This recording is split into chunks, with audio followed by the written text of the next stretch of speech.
All right, so the mining index still down. Year to date, it's down something like 50%. In recent days, it's really been the story of Rio Tinto. In recent weeks, it's been Hwange. A lot of the blue chip stocks just underperforming. Yes, I think the story with Rio Tinto really has been their failure to come to the market with a plan to raise 40 million in capital that they need to recapitalize their operations. There was some talk about a month ago that they were very close to sealing a deal, and this has since fallen away. So the share price has taken a bit of a beating on the back of their failure to raise capital in this environment. All right, let's talk about what's going on the industrial side. We're hearing that today it's a story of Delta and Seedco, but Seedco had some very good results. There have been some good results coming through. Why is that not enough to lift the market, or is it profit-taking? Well, I think to some extent there is an element of profit-taking. These Delta and Seedco have, on a year-to-date basis, enjoyed something of a rally, and the opportunities we believe are also in the market, and some of the local fund managers in particular have decided to take profits in Delta and Seedco and look elsewhere for alpha. All right, let's talk about other things going on in business. Media reports of ECONET wanting to restructure, get rid of non-core assets. What's that about? We saw a big transaction on the market last week where about $5.3 million worth of RTG changed hands. Most of these shares were basically owned by ECONET, which acquired these shares during the Zim dollar era in an attempt to preserve value.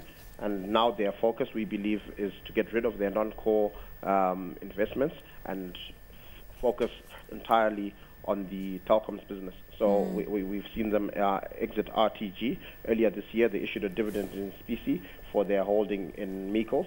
So this is in line with their stated policy of focusing on their core operations.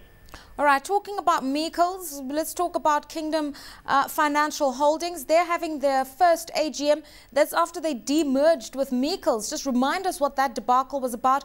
Talk to us about what the focus of the AGM is, because apparently they're planning to relist under a new auspice. Yes, that's correct. There was a long shareholder wrangle in the merged entity, which was called Kingdom Meikles Africa, between the two major the major shareholder, the Moxon family, and the former Group Chief Executive Officer, Nigel Chanakira. And this wrangle was resolved earlier this year, and we saw the successful demerger of Kingdom Financial Holdings from the Meikles Group.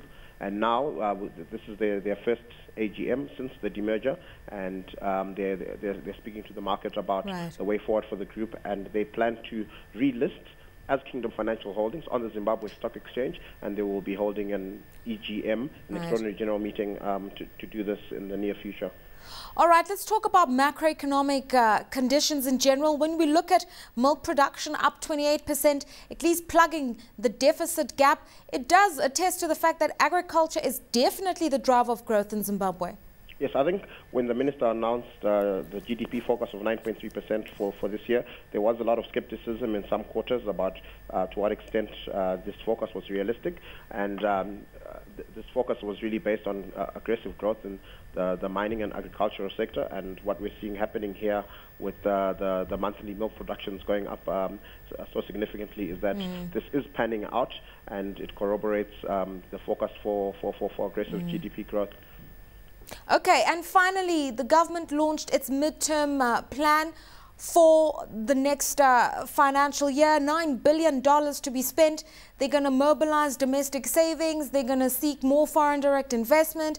Talk of launching a sovereign wealth fund, growth predicated above 7%, as you've spoken about. I mean, how feasible is this plan? We think it was a very well-constructed plan, and as with all these plans, the key thing will be implementation. And at the launch of this plan in Harare on Thursday, I think speaker after speaker from the ministers and the captains of industry who were there emphasized the implementation aspect. So I think if they come through on the commitment on that front, this is certainly achievable, as we've seen quite a lot of growth in the mining and agricultural sectors so far.